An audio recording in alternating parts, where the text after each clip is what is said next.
Hi, everybody. I am Heather Markel with Heather Begins, and this is another episode of the Inspired Nomads series. What happens when you leave stability and go travel the world? So with us today is Julie London, coming to us from Panama, Bocas del Toro, which is a place I have been and loved, and I'm really looking forward to hearing her insights about traveling the world. So Julie, welcome. Thank you for joining us today. Yeah, thank you. And I was saying to Julie that I'm just completely jealous because she has this beautiful backdrop behind her while I have this white wall. You're all colorful. I just love it. So thank you. So how long have you been traveling at this point? I left the US 15 months ago. Wow. Okay, it's a long time. And what is the stability that you left? I had an excellent career as a software engineer at Disney.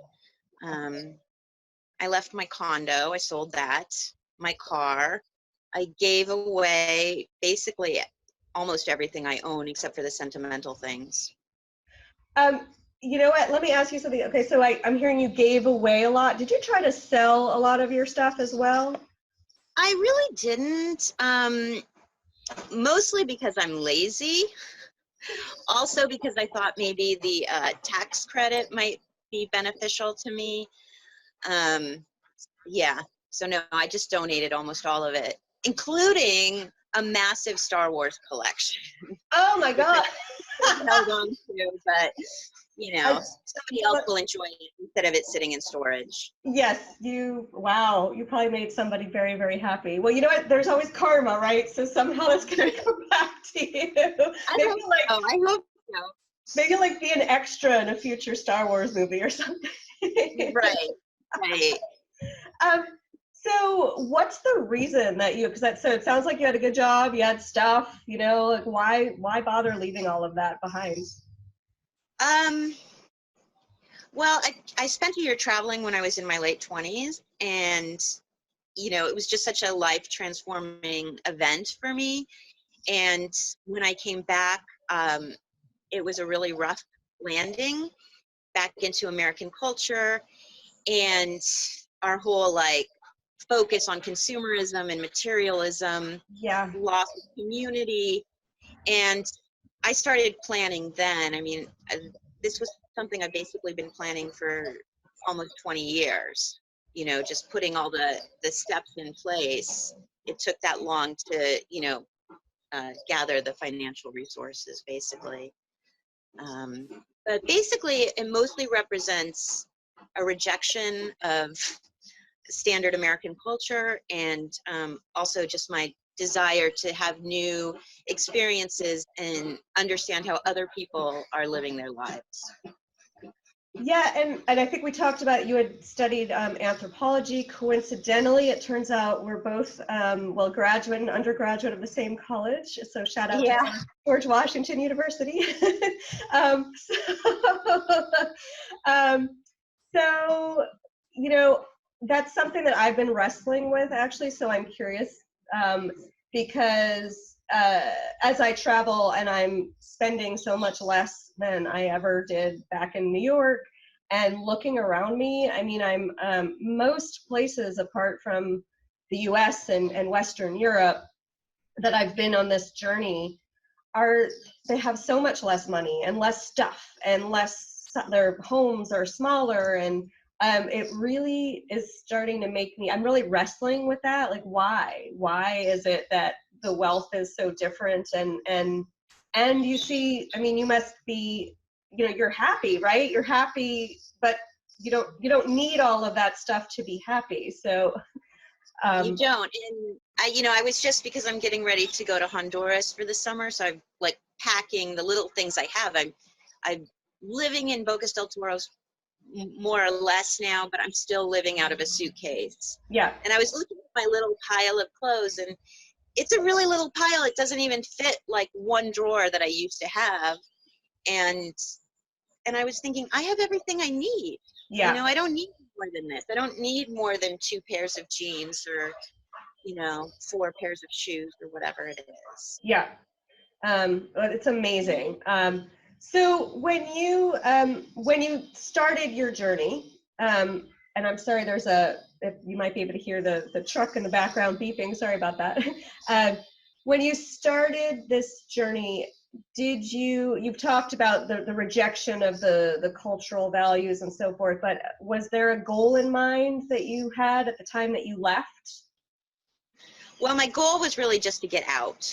Okay.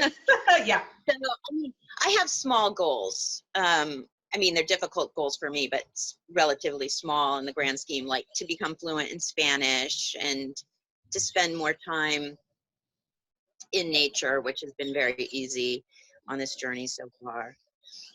Okay. And as you've been at this journey now about a year and a half, any lessons that you've learned along the way about yourself, about life, that you maybe found unexpected or surprising?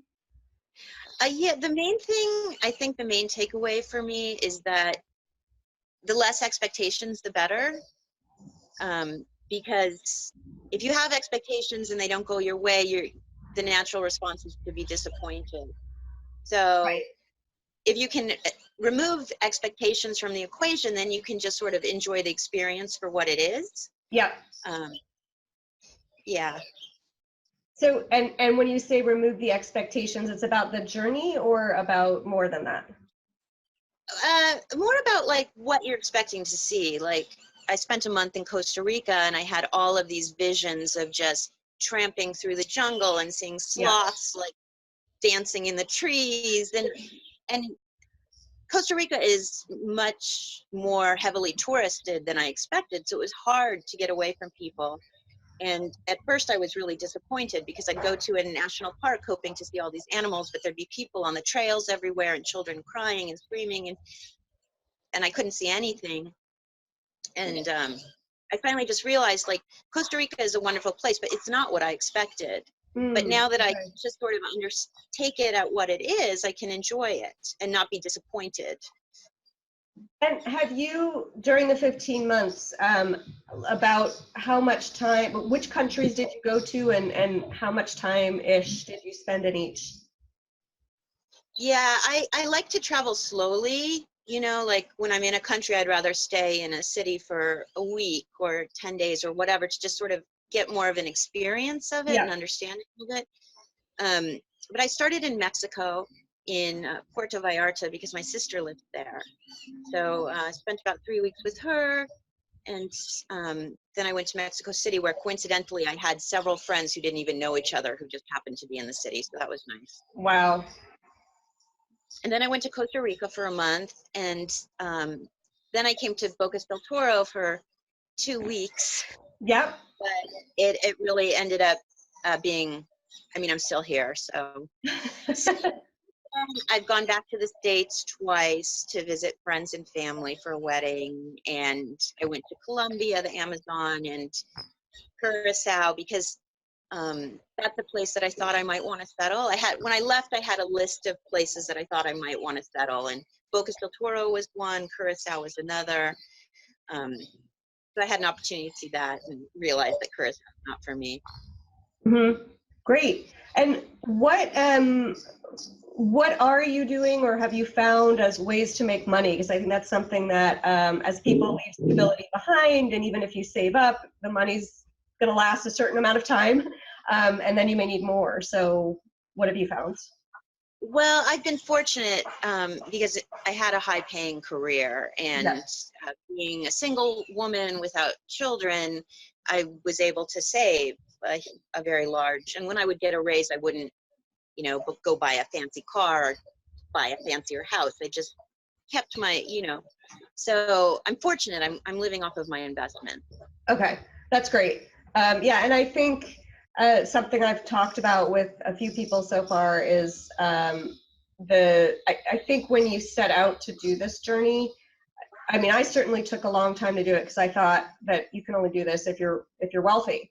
And at the end of the day, at least the places I've been, you just live so far below the means that you needed back in the US that you just don't need that much money. And if you've saved up something substantial, it is surprising to me how long that money can last. I'm baffled. So I don't know. Yeah, and I mean, and I'm not wealthy, and my you know, my budget would be considered like almost poverty level if I was in the US. But in a developing country, you know, it's totally it's reasonable. Yeah.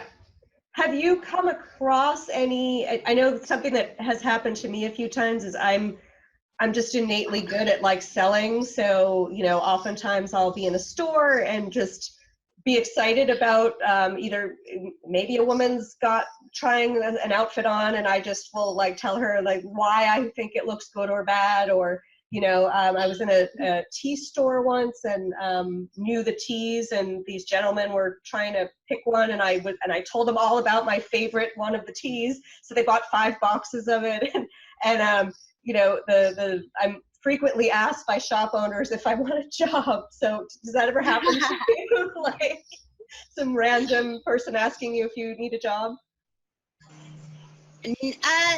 No, they haven't. They haven't. It really doesn't come up too much, you know? Yeah. Yeah, I guess depending on who you are and the circumstances. And I'm not a salesperson at all, so no, yeah. But I think, you know, sometimes we get into conversations with people just because maybe we're at a coffee shop or whatever, and it just, you know, you click with someone and it turns out that your skill set and interests are, you know, they need someone like you. And those are kind of, I guess I think of that for anyone watching the series that might worry, kind of like, well, what am I going to do next? Something I certainly didn't think about when I left is, you know, at least in the US, you think, okay, so it's a corporate job and I got to get my resume together, and that's it. That's really, if I can't find a corporate job, what am I going to do?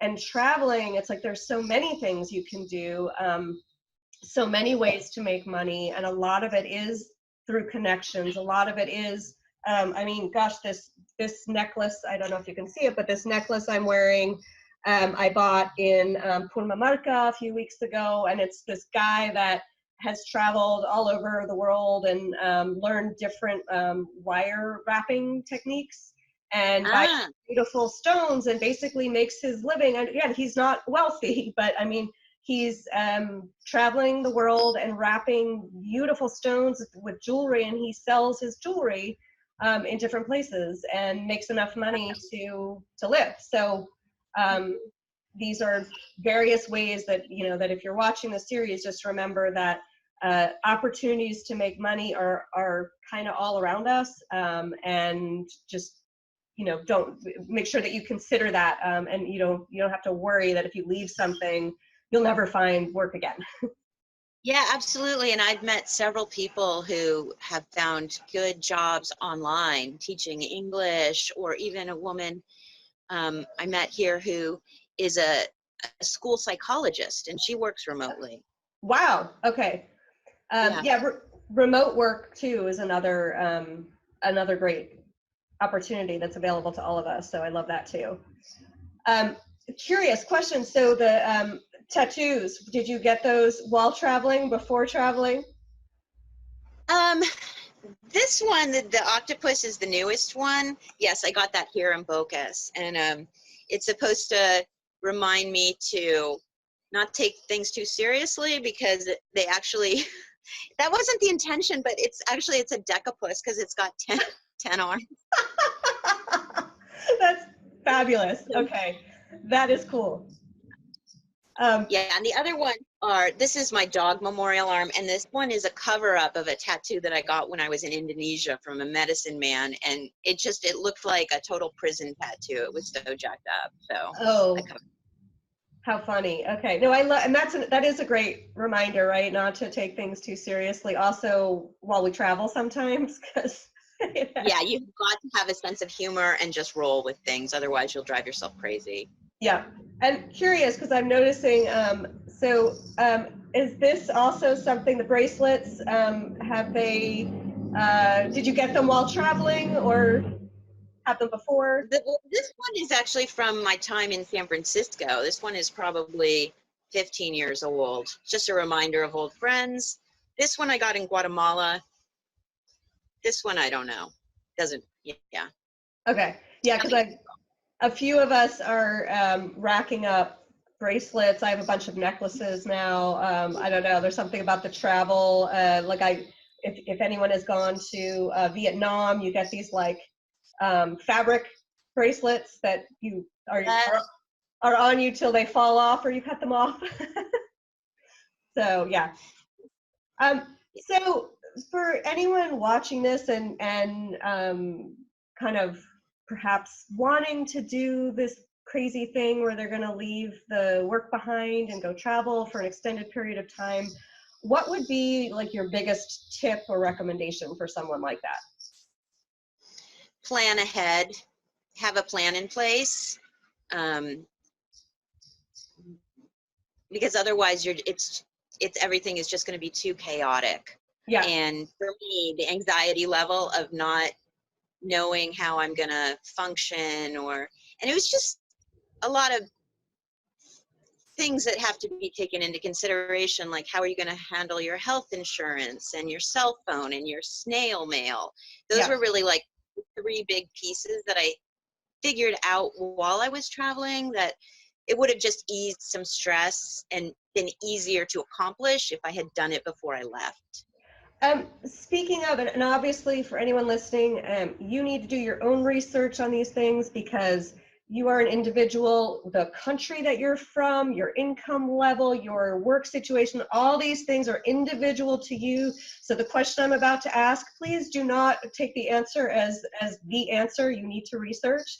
But I'm just curious, for health insurance, like what in your research and your findings, where did that take you, and have you found any good health insurance companies that you've used?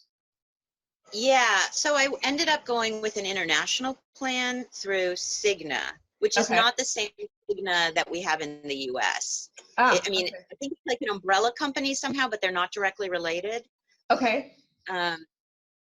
Yeah, so it's an international plan that basically covers me anywhere in the world.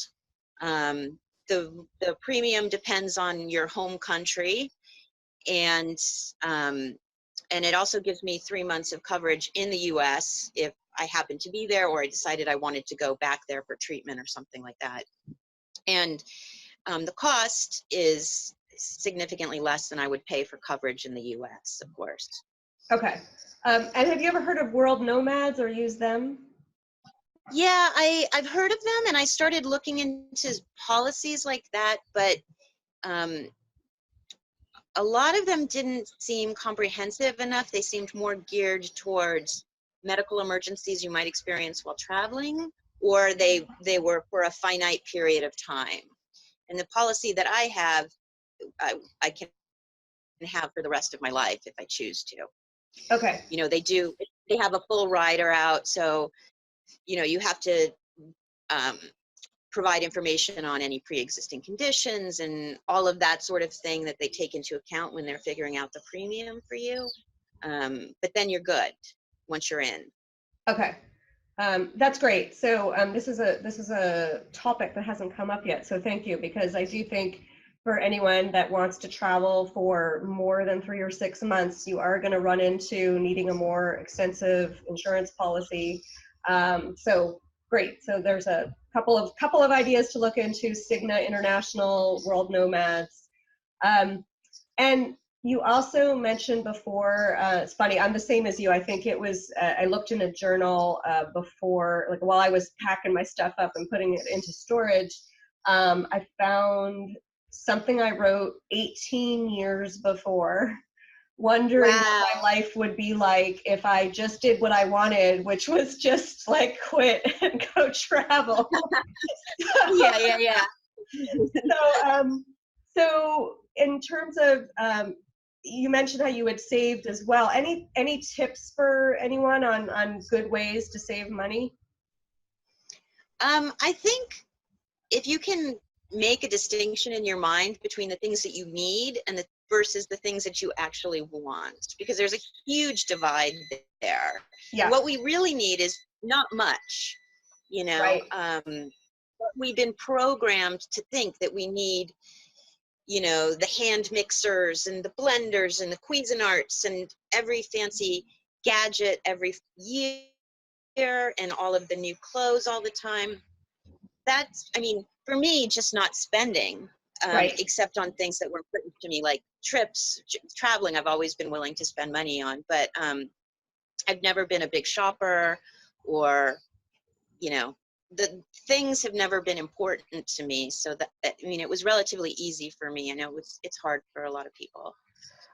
That's a great point, and I know that when I started getting serious about wanting to do this, you know, more and more serious, I did start asking myself as I would look at the Cuisinart or the thing, whatever it was that I thought I needed, and I would say, you know, do I want this or do I want to put that money towards travel?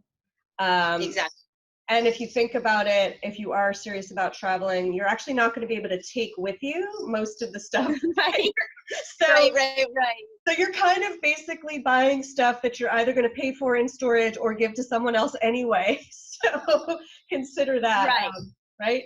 So, so cool. So, so Julie, are there any other, like any last comments or tips that you have before we close up?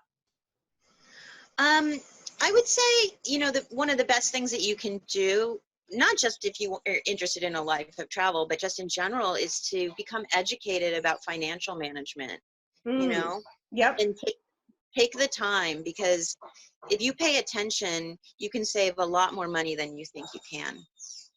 Oh, I love that. Any recommendations for where someone can go learn about financial management? There's a website called Motley Fool. And there's also another one called Penny Hoarder, and they have just great personal finance tips. Okay. And there's a lot of apps out there that can help. Like, I really like Mint, which is great for setting budgets and even goals, and just tracking your transactions and what you're spending your money on. Oh, I love that. I actually took a financial planning class at New York University several years ago, and it was just one of the best decisions I ever made, because it has infuriated me that we're all educated to go and get a job, but nobody actually teaches us what to do with the money. I don't understand that at all. It's like such a failing in the U.S. educational system. Yeah, yeah. I don't know that, and sometimes I'm not sure it's just the U.S., but the U.S. certainly. Even in college, I don't recall a financial planning 101 class that was even available to me, and I don't know that today's students maybe have it. I'm not sure, but home economics is just not the same thing. So yeah, great tips. Thank you. That's awesome. And if anyone's watching this and wanted to reach out to you and ask you some questions or get to know you, what's the best way for them to do that? That would probably be my Instagram account, Okay. and my handle is Pixel, Pixel, Parfait, Parfait. Perfect. Well, thank you so much for joining today. I think these tips are amazing. I think today we focused a lot on like finance and insurance and planning, and these are all amazing things that points to capture and think about if you're going to just go for it and jump off the cliff, which I highly recommend. But you know, as we've talked about today, there are some realistic points that you need to think about before you do that. So as you know, this is the Inspired Nomads video series. This is our 4th episode, and I've been so inspired just by, I feel like I'm learning so much from each person that I talk to, and I would love to talk to more of you. So if you are listening or you know someone else that is over 40, has left something stable, and is out there in the world traveling, or maybe has traveled for some time and is back even, I would love to talk to them. And the best way that you can connect with me is to fill out an application. at www.interviewquestionnaire.com, and I'm going to be posting that below so that you know how to spell that. And you can just fill out the form, and then I will get in touch with you, and we will set up a time to connect on Zoom, or if you happen to be in the same country and city as me, love to meet you live. So this interview comes to you. I'm in Argentina for this one, moving around, don't know where I'll be for the next one. But this has been an absolute joy, and I hope that you're finding these videos inspirational. If you are, definitely let me know. And if there are questions that you have that you'd like me to ask people or you want to know more about, also tell me what those are so I can make sure to ask. So until the next video, thank you again, Julie, for joining us. Thank you everyone so much for listening, and I'll look forward to talking to you on the next video. Bye.